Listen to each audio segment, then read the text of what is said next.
આકાશમાંથી થતી ઉલ્કાવર્ષા એ એક અસાધારણ અને સુંદર પ્રાકૃતિક ઘટના છે જે ખગોળ પ્રેમીઓ માટે હંમેશા રોમાંચક રહે છે। આવી જ એક ઘટના આજે વહેલી સવારે કચ્છના આકાશમાં જોવા મળી હતી। કચ્છ સૌરાષ્ટ્રથી માંડી પાકિસ્તાન સુધી આજે વહેલી પરોઢે અદ્ભુત આકાશી નજારો જોવા મળ્યો હતો। કચ્છમાં વિવિધ જાહેર સ્થળો પર લાગેલા સીસીટીવી કેમેરામાં અદ્ભુત ઘટના કેદ થતા તેના વિડીયો સોશિયલ મીડિયામાં વાયરલ થઈ રહ્યા છે। આજે વહેલી સવારે 3:12 કલાકે કચ્છનું આકાશ તેજ ચમકારાથી ઝળહળી ઉઠ્યું હતું। આકાશમાંથી ખરતી ઉલ્કાના દ્રશ્યો સીસીટીવી કેમેરામાં કેદ થયા હતા। અગનગોળો એટલે કે ફાયરબોલના વિસ્ફોટથી રાત્રિના સમયે દિવસ જેવો પ્રકાશ ફેલાયો હતો, જેને નજરે નિહાળના લોકો વિસ્મયમાં મુકાયા હતા। આ ખગોળીય ઘટના અંગે વિસ્તૃત માહિતી આપતા કચ્છના ખગોળશાસ્ત્રી નરેન્દ્ર ગોરે જણાવ્યું હતું કે આજે વહેલી સવારે કચ્છના આકાશમાં જોવા મળેલી ખગોળીય ઘટના એક સામાન્ય ઘટના છે। સમયાંતરે આકાશમાંથી ઉલ્કાવર્ષા થતી રહેતી હોય છે। ઉલ્કાઓના પથ્થરમાંથી થતા વિસ્ફોટ ફાયર બોલમાં ફેરવાય છે, જેનો પ્રકાશ આંખોને આંજી દે તેટલો પ્રબળ હોય છે। આજે સવારે કચ્છના ગ્રામ્ય વિસ્તારમાં જોવા મળેલ ખગોળીય ઘટનાના સાક્ષી કચ્છ ઉપરાંત સૌરાષ્ટ્ર અને પાકિસ્તાન પણ રહ્યા હતા। હાલે પવિત્ર રમઝાન માસ ચાલી રહ્યો હોવાથી કચ્છના મુસ્લિમ સમુદાયના લોકો વહેલી સવારે જાગ્યા હોવાથી આ ઘટના નજરે નિહાળી શક્યા હતા। વધુમાં જણાવ્યું હતું કે ઉલ્કાવર્ષાની આકસ્મિક ઘટનામાં કોઈ ચિંતાજનક હોતું નથી। કાંઈ ચિંતાજનક હોતું નથી। સમયાંતરે આકાશમાં આવી ઘટનાઓ બનતી રહેતી હોય છે। જો ફાયરબોલના કોઈ અવશેષ કે ટુકડા મળી આવશે તો ખગોળશાસ્ત્રીઓ દ્વારા તેનું સંશોધન અને રિસર્ચ પણ કરવામાં આવશે। આજે વહેલી સવારે જોવા મળેલી ઘટનાના પૈયા અને વરનોરાસા ગામના સીસીટીવી કેમેરાના ફૂટેજો જોતજોતામાં કચ્છમાં વાયરલ થયા હતા। અન્ય વિસ્તારોમાં પણ જાહેર સ્થળો પર લાગેલા સીસીટીવી કેમેરાના ફૂટેજની લોકોએ ચકાસણી કરી હતી। હાલમાં નાના મોટા સૌ કોઈ સોશિયલ મીડિયાની મોહજાળમાં ફસાયા છે। તેમાં પણ ઇન્સ્ટાગ્રામની રીલ્સનું એવું ઘેલું લાગ્યું છે કે કામ ધંધા મૂકીને આખો દિવસ રીલ્સ જોવા અને બનાવવામાં યુવાનો પરોવાયેલા રહે છે। ત્યારે સોશિયલ મીડિયાની આંધળી દોડમાં કલોલમાં ડબલ મર્ડરને અંજામ અપાયો હતો, જેના આરોપીઓ રાપરથી પકડાયા છે।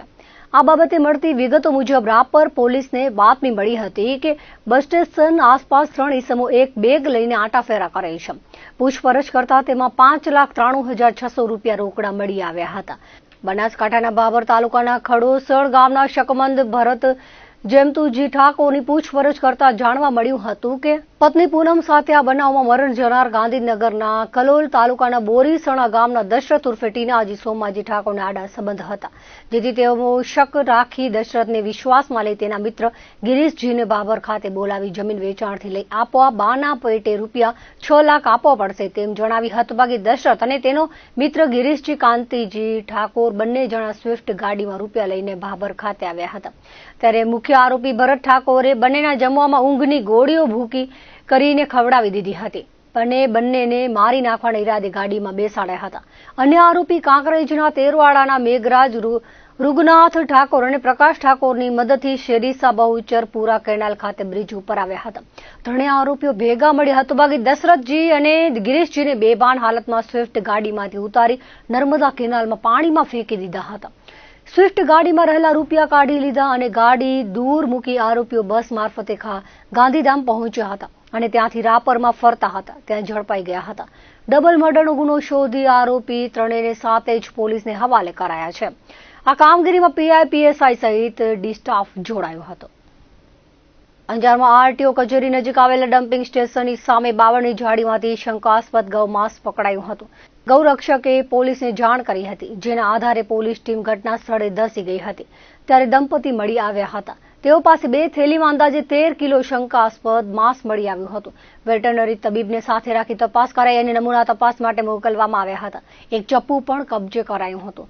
માલ ક્યાંથી મેળવ્યો અને ક્યાં આપવાના હતા તે દિશામાં તપાસ કરવા માટે અંજાર પોલીસે જાણવા જોગ દાખલ કરી છે। માંડવી તાલુકાના મોટા લાયજા ખાતે આવેલા રુદ્રેશ્વર પેટ્રોલ પંપમાં મેનેજર તરીકે ફરજ બજાવતા મોટા લાયજાના મોહમ્મદ હબીબ અહમદ ચૌહાણે પેટ્રોલ પંપના બેંક ખાતા અને હિસાબમાંથી કુલ 71,93,535ની ઉચાપત કરી હતી, તેમજ બેંકની 1 કરોડની સીસી વાપરી નાખી બેંકમાં જમા કરાવી ન હતી, જે બાબતે ઠગાઈની ફરિયાદ નોંધાઈ હતી। આરોપી મેનેજર નાસી ગયો હોવાથી એલસીબીએ તપાસ કરી હતી, જેમાં બાતમીના આધારે મુંબઈથી આ હબીબને ઝડપી લીધો હતો। હાલમાં પોલીસ દ્વારા હબીબની પૂછપરછ કરવામાં આવી રહી છે। અન્ય વ્યક્તિઓ પણ સંડોવાયેલા હોવાની શક્યતા છે। પચરંગી શહેર ગાંધીધામમાં બોર્ડર રેન્જ સાયબર ક્રાઇમ ટીમે દરોડો પાડ્યો હતો, જેમાં વિદેશી સિગારેટ અને ચોખા પકડાયા હતા। પૂર્વ કચ્છ જિલ્લામાં આયોજનબદ્ધ ગુનાખોરીમાં વધારો થઈ રહ્યો છે. ખાસ કરીને સ્થાનિક એલસીબી, એસઓજી અને પોલીસ દ્વારા અવારનવાર મુદ્દામાલ કબજે કરી કાર્યવાહી કરવામાં આવે છે. તાજેતરમાં ભચાઉમાં એસએમસીએ ત્રાટકીને ભારે ગુણવત્તાના કોલસાની ભેળસેળ પકડી હતી. તે બાદ હવે સરહદી રેન્જ, બોર્ડર, સાયબર ક્રાઇમ પોલીસની ટીમ હરકતમાં આવી છે અને ગાંધીધામમાં દરોડો પાડી આધાર પુરાવા વગરના ચોખા ઝડપી પાડ્યા છે.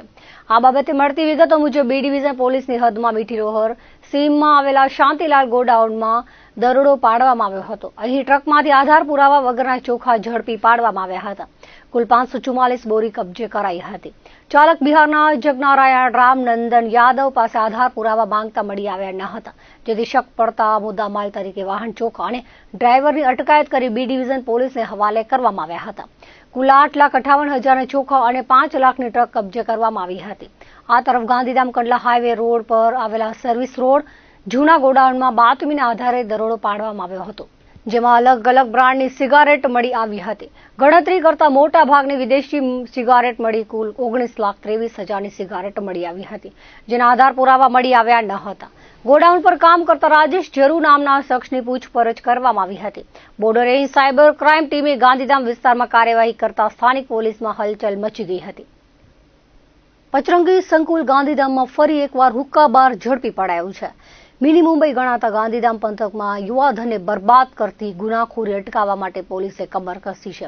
ત્યારે એસઓજીએ DBZ સાઉથમાં આવેલી ઓફિસમાં ચાલતું હુક્કા બાર પકડી એક શખ્સની ધરપકડ કરી છે. ગુજરાતમાં દારૂબંધી કહેવા પૂરતી છે. પચરંગી શહેરમાં દારૂની સાથે ડ્રગ્સનો વેપલો પૂર બહાર છે. પરપ્રાંતથી આવતા લોકો મોટે ભાગે ડ્રગ્સ લઈને આવે છે. આ બધી અટકાવવા માટે પોલીસે અનેકવિધ પગલાં ભર્યા છે. તેવામાં DBZમાં હુક્કા બાર ચાલતો હોવાની બાતમી મળી હતી, જેના આધારે એસઓજીએ દરોડો પાડ્યો હતો.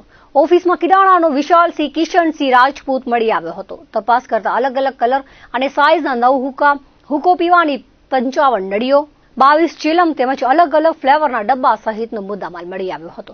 આરોપી વિશાલ ઓફિસમાં હુક્કો પીવાની સગવડ પૂરી પાડતો અને કોઈ પણ પ્રકારનું નિયમોનું પાલન કર્યું ન હતું. દરોડા દરમિયાન ગાંધીધામના 2 યુવાનો હુક્કા પીતા મળી આવ્યા હતા. હુક્કાબારમાં અલગ અલગ જગ્યાએ સોફા ગોઠવવામાં આવ્યા હતા. એક હુક્કાના 400 રૂપિયા લેતો હોવાનું પણ સામે આવ્યું હતું. પોલીસે 46,745નો મુદ્દામાલ કબજે કરી એ ડિવિઝન પોલીસમાં ગુનો દાખલ કરાવ્યો હતો. આગળની તપાસ એસઓજીએ પોતાની પાસે રાખી છે. રાજ્યમાં સૌ પ્રથમ વખત પૂર્વ કચ્છમાં હિસ્ટ્રી સીટર વ્યક્તિઓ વિરુદ્ધ કડક કાર્યવાહી આરંભાઈ છે. સામખિયાળી પોલીસ દ્વારા શિકારપુરના અનેક ગુનાઓમાં હિસ્ટ્રી સીટર આરોપી હાજી અહમદ રાયાના અતિક્રમણ પર કાર્યવાહી કરવામાં આવી છે. Border range IG Chirag Kordia અને પૂર્વ કચ્છ એસપી સાગર વાઘમારે જિલ્લાના અસામાજિક તત્વો અને ગુનાહિત ઇતિહાસ ધરાવતા શખ્સો વિરુદ્ધ કડક કાર્યવાહી શરૂ કરી છે. ડીજીપી વિકાસ સહાયે તમામ અસામાજિક તત્વો અને ગુનાહિત પ્રવૃત્તિઓમાં સંડોવાયેલા વ્યક્તિઓનું લિસ્ટ તૈયાર કરવા તમામ પોલીસ સ્ટેશનમાં સૂચના આપી હતી, જેના ભાગરૂપે પૂર્વ કચ્છ પોલીસે લિસ્ટ તૈયાર કરી ગુનાહિત આરોપીઓ વિરુદ્ધ કાર્યવાહી શરૂ કરી છે. આ કાર્યવાહીમાં પૂર્વ કચ્છ પોલીસ વડા સાગર બાગમારના માર્ગદર્શન હેઠળ સામખિયાળી પીઆઈ, પીએસઆઈ સહિત સામખિયાળી લાકડિયા પોલીસ તેમજ ભચાઉ તાલુકા પંચાયતના અધિકારીઓ જોડાયા હતા. આજે સામખિયાળી પોલીસ સ્ટેશનના શિકારપુર ગામમાં એક ડિમોલેશનની કાર્યવાહી કરવામાં આવેલ છે, જેમાં જે એક રીડા ગુનેગાર છે જેમનું નામ હાજી અહમદ રાયા છે, જેમના વિરુદ્ધમાં અગાઉમાં મર્ડર, લૂંટ, આર્મ્સ એક્ટ અને વિવિધ પ્રકારના ગુનાઓ એમના વિરુદ્ધમાં દાખલ છે. એ બધી વિગતોને જોતા પોલીસ દ્વારા સંલગ્ન તંત્રને સાથે રાખીને અને એમની મદદ લઈને આ ડિમોલિશનની કાર્યવાહી આજે કરવામાં આવી છે, જેમાં સરકારી જગ્યા ઉપર એમનું જે દબાણ હતું, જેમાં એ રહેતા હતા, એમની આ જે દબાણવાળી જગ્યાઓ છે એ ડિમોલિશન કરીને એમને ખુલ્લી કરવામાં આવી છે. અને અત્યારે જે ઓવરઓલ એક્સરસાઇઝ જે છે એમાં જે અલગ અલગ આરોપીઓના કોઈ પણ વસ્તુ ગેરકાયદેસર મિલકત હશે અથવા તો કોઈ ગેરકાયદેસર વીજ કનેક્શન હશે એમને પણ આઈડેન્ટિફાઈ કરીને પોલીસ દ્વારા અને આઈજી સાહેબના માર્ગદર્શન હેઠળ જે આ કાર્યવાહી જે ચાલુ થઈ છે એમાં ભવિષ્યમાં પણ જે છે અલગ અલગ કાર્યવાહીઓ ચાલુ રહેશે. પખવાડિયા અગાઉ ભુજમાં મોબાઈલમાં સટ્ટો રમાડતા આરોપીને સ્ટેટ મોનિટરિંગ સેલની ટીમે ઝડપી પાડ્યો હતો, જેમાં પ્રમુખ સ્વામીનગરના આરોપી મિત ઉર્ફે બાબુ કોટકની ધરપકડ કરવામાં આવી હતી. બનાવ અંગે બી ડિવિઝન પોલીસ મથકે ગુનો દાખલ કરવામાં આવ્યો હતો. ત્યારે આ કેસમાં વધુ 5 આરોપીઓની ધરપકડ કરવામાં આવી છે. મળતી વિગતો મુજબ પોલીસ મહાનિરીક્ષક સરહદી રેન્જ તેમજ પોલીસ અધિક્ષક દ્વારા સૂચના અપાઈ હતી, જેથી પશ્ચિમ કચ્છ એલસીબીની ટીમ દ્વારા આ ગુનામાં સંડોવાયેલા આરોપી નીરજ પરમાર, મિત રાઠોડ, જૂન હિંગોરજા, ધવલ ઠક્કર અને દીપક ઠક્કરની ધરપકડ કરવામાં આવી હતી. કચ્છના હાઈવે માર્ગો પર જાણે યમરાજા ફિલ્ડિંગ ભરતા હોય તેમ દરરોજ નાના મોટા અકસ્માતની ઘટના સામે આવી રહી છે. તેવામાં વાગડ વિસ્તારમાં બેફામ દોડતા ડમ્પરે 26 ઘેટા બકરા કચડી નાખતા અરેરાટી ફેલાઈ ગઈ હતી. રસ્તો રક્તરંજિત બન્યો હતો. તાલુકાના કટારિયા પાસે નેશનલ હાઈવે પર બેફામ બનેલા ડમ્પર હડફેટે 26 ઘેટા બકરાના મોતથી માલધારી પર આપ તૂટી પડ્યું હતું. કટારિયા નેશનલ હાઈવે પર લાકડિયા પુલ પાસેથી પસાર થઈ રહેલા ઘેટા બકરાના ધણ પર યમદૂત સમાન ડમ્પર ફરી વળ્યું હતું. ડમ્પરની હડફેટે 26 ઘેટા બકરાના મોત થયા હતા, જ્યારે એક અકસ્માતમાં અનેક મૂંગા પશુઓની ઈજા પણ પહોંચી હતી. હાઈવે પર કણસતા બોલ જીવોને જોઈ સ્થાનિકેથી પસાર થતા વાહન ચાલકો પર દવી ઉઠ્યા હતા. માલધારી પરિવારને વળતર ચૂકવવામાં આવે તેવી માંગ પણ ઉઠી હતી. બનાવની જાણ થતા જીવદયા પ્રેમીઓ ઘટના સ્થળે દોડી ગયા હતા. ખાવડામાં વિશ્વનો સૌથી મોટો સોલાર પ્રોજેક્ટ આવ્યા બાદ રોજગારી મળતા ખુશી ફેલાઈ છે, પરંતુ સ્થાનિકો સૌથી વધુ હાલાકી વેઠી રહ્યા છે, કારણ કે જ્યાં જુઓ ત્યાં દેશી દારૂ વેચાય છે.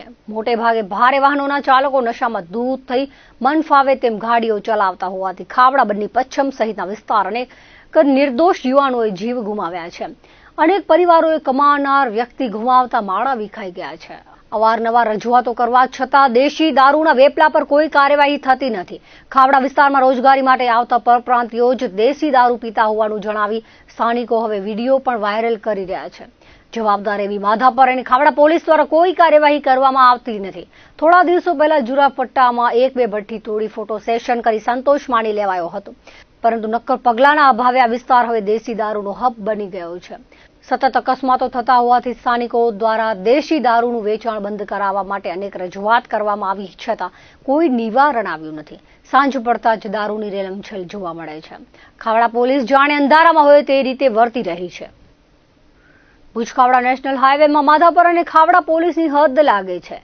નેશનલ હાઈવે હોવા છતાં police, traffic police, RTO, national highway authority અને ટોલ ઉઘરાવતી એજન્સી બેફિકર હોય તેમ જણાઈ આવે છે. આજથી 15 દિવસ પહેલા રુદ્રમાતા ગોલાઈ પાસે 2 ટ્રેલરો સામસામે ભટકાયા હતા, જેમાંથી એક ટ્રેલર ખસેડી લેવાયો હતો, પરંતુ બીજું ટ્રેલર 15 દિવસ પછી પણ રસ્તાની વચ્ચે પડ્યું છે. ગોલાઈ પર ટ્રેલર હોવાથી ટર્ન લેવામાં સામેથી આવતા વાહનો દેખાતા નથી. પરિણામે ગંભીર અકસ્માતની ભીતિ સેવાઈ રહી છે. તાજેતરમાં બોલેરો, ટેન્કર અને ગાડી વચ્ચે અકસ્માત થયો હતો. આ વાહનો પણ રોડ સાઈડમાં પડ્યા છે. માધાપર પોલીસ સ્ટેશનની એકદમ સામે રસ્તાની બાજુમાં રહેલી કપચીના કારણે એક્ટિવા સ્લીપ થતા માધાપરના શિક્ષિકાનું મોત થયું છતાં માધાપર પોલીસની આંખ ઉઘડી નથી. સામેથી અકસ્માતને આમંત્રણ અપાતું હોય તેમ રુદ્રમાતા પાસેથી વાહનો ખસેડાયા નથી. ભુજમાં સામાન્ય વાહન ચાલકો પર દમદાટી કરતી ટ્રાફિક પોલીસ પર તડકામાં ક્યાંક છુપાઈ ગઈ હોય તેમ અકસ્માતગ્રસ્ત વાહનો ખસેડવા બાબતે કોઈ કામગીરી ન કરાતા લોકોમાં આક્રોશ જોવા મળી રહ્યો છે.